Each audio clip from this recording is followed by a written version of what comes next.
Hello అండి, అందరికీ wife of సూర్య కథకు స్వాగతం.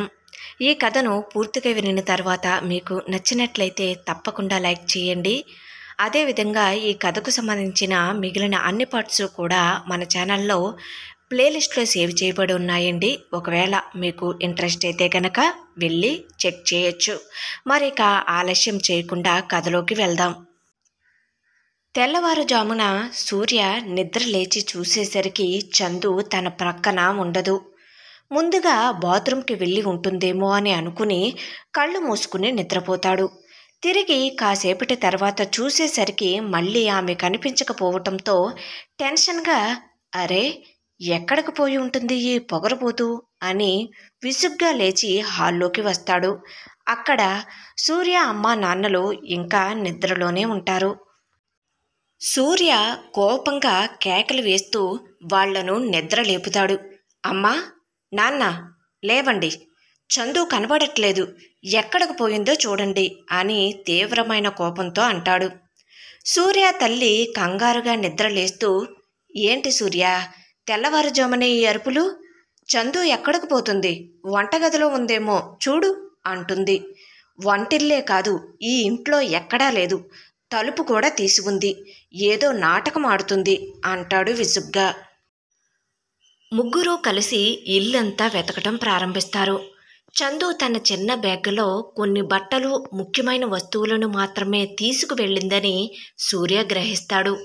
బెడ్రూమ్లోనే ఖాళీ అయిన అలమారాను చూసిన సూర్య మొహం ఎర్రబడుతుంది. సూర్య తండ్రి ఆందోళనగా అయ్యో వెళ్ళిపోయిందా, ఇప్పుడు ఏం చేస్తాం సూర్య, ఎక్కడికి పోయి ఉంటుంది అంటాడు.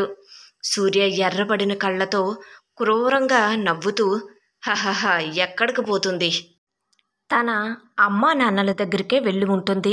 ఆ పొగరబోతు ఎక్కడికి వెళ్ళలేదు. గత్యంతరం లేని పరిస్థితి వచ్చినప్పుడు మళ్ళీ మన దగ్గరికే వస్తుంది. అప్పుడు దానికి అసలు బుద్ధి వస్తుంది.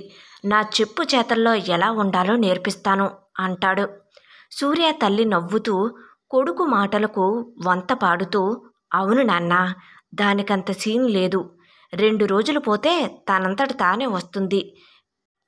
పెద్ద ఆరిందాన్ల పోలీస్ స్టేషన్లకు వెళ్తుంది కదా, ఏమని చెబుతుందో చూద్దాం, అది మళ్ళీ మన దగ్గరికే వస్తుంది, అప్పుడు దాని అంతు చూద్దాం అంటుంది. సూర్య తన ఫోన్ తీసుకుని చందుకి కాల్ చేయడానికి డయల్ నెంబర్ చూస్తాడు. కానీ నిన్న రాత్రి చందు తనకి ఇచ్చిన ధీటైన సమాధానం, ఆమె కళ్ళల్లోని నిప్పు అతనికి గుర్తుకు వస్తుంది. ఆ క్షణం ఆమెకు కాల్ చేసి తన కపటత్వం బయట పెట్టడం కంటే ఆమె వస్తేనే తగిన బుద్ధి చెప్పాలని అనుకుంటాడు. సూర్య తన చేతిలో ఉన్న ఫోన్ను పక్కన పడేస్తూ ఆ ఎస్ఐ నవీన్ గాడి వల్ల ఇదంతా, వాడు ఆ చందుకి బాగా సపోర్ట్ చేస్తున్నాడు అంటాడు. మనమిప్పుడు ఏం చేద్దాం సూర్య అంటాడు సూర్య తండ్రి. ఇప్పుడేమీ వద్దు నాన్న, దానికి కొంచెం బుద్ధి రావాలి, దాని చేతుల్లో బ్రతుకు లేదని దానికి అర్థం కావాలి, అప్పుడు అదే మన దగ్గరికి మళ్ళీ పరిగెత్తుకుంటూ వస్తుంది, అప్పుడు దాన్ని పొగరు అణిచివేద్దాం అంటాడు సూర్య. సూర్య తల్లిదండ్రులు కూడా సూర్య చెప్పే మాటలకు వంత పాడతారు.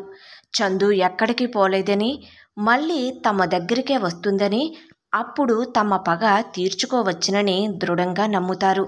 వారి కళ్ళల్లో స్వార్థం, దురుద్దేశంతో నిండి ఉంటాయి.